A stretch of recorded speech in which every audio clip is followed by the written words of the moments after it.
बिस्मिल्लाहिर्रहमानिर्रहीम। अस्सलामु अलैकुम वरहमतुल्लाहि वबरकातुहू।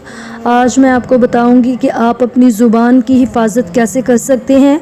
आप अपनी ज़ुबान से कोई ऐसा लफ्ज़ ना बोलें जिसकी वजह से आपका मुआख़ज़ा क़यामत में हो या दुनिया में हो। मिसाल के तौर पर क़यामत वाले दिन तो शिर्क के मुतालिक भी मुआख़ज़ा हो जाएगा। बिदअत के अल्फाज बोले या लानत किसी पे भेजी, झूठ बोल दिया, गीबत कर दी, चुगलखोरी कर दी या किसी पे इल्ज़ाम लगा दिया या किसी को गाली दे दी, सुनी सुनाई बात आगे फैला दी, किसी को बदनाम कर दिया, तरह तरह की बातें ये क़यामत को पूछी जाएंगी, अल्लाह माफ़ करे।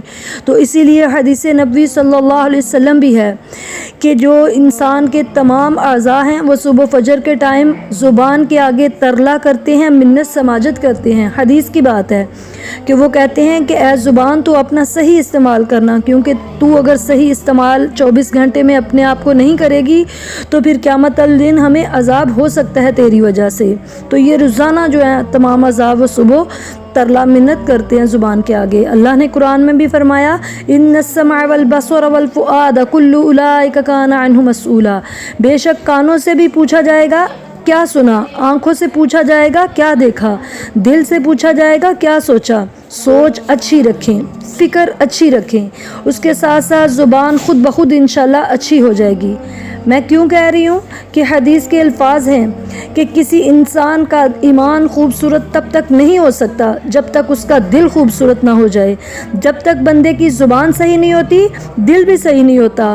आप मत कहें कि जो बंदा गाली देता है पूरी ज़िंदगी मुत्तकी नहीं बन सकता, और जिस ज़ुबान पे गलत अल्फाज जारी होते हैं उसमें वही कुछ होता है जो दिल में होता है, वो बाहर आ रहा होता है। बर्तन के अंदर जो कुछ होगा वही बाहर आएगा। अच्छे लोगों की ज़ुबानें भी अच्छी होती हैं, इसीलिए हज़रत लुक़मान कहा करते थे कि ज़ुबान बेटा वो दरवाज़ा है कि ये खुलता है तो पता चलता है कि दुकान के अंदर कोयला है या हीरे जवाहरात।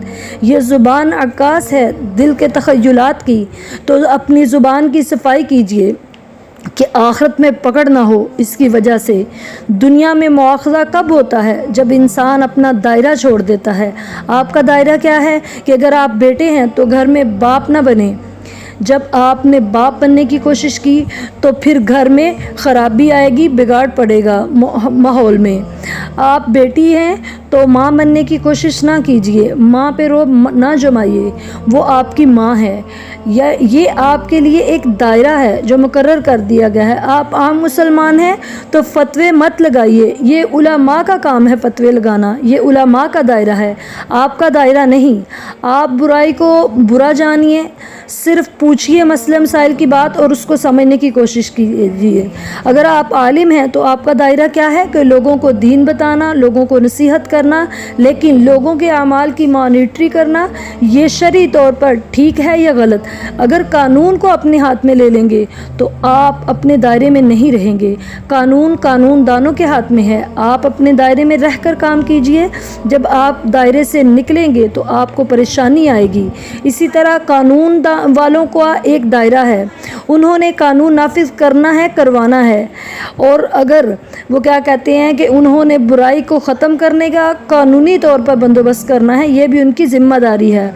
और अगर कानून नाफिज करने वाले इस लेवल पर आ जाएं कि चलो हम बुराई को बुरा जानते हैं लेकिन तब्दीली नहीं ला सकते, बुराई से मना नहीं कर सकते, तो वो अपने दायरे से निकल गए। अगर वो ख़ुद से इल्म को अपने हाथ में लेकर फ़तवे अपनी मर्ज़ी से देना शुरू कर देंगे तो ये कानून अलग अदारा है, वो नाफिज करता है, उसके पास ये जो सलाहियत है उसको वो नाफिज करनी है। जब तक इंसान अपने अपने दायरे में नहीं रहता उसको फिर हमेशा परेशानी रहती है। इसलिए दायरे में रहता वो इंसान है जिसकी तरबियत अच्छी होती है।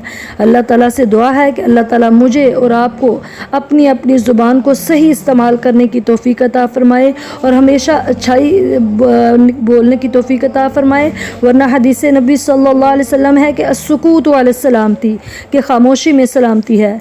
तो इसलिए अच्छा बोलें, अगर नहीं अच्छा बोलना तो खामोश रहें, वो भी इबादत है।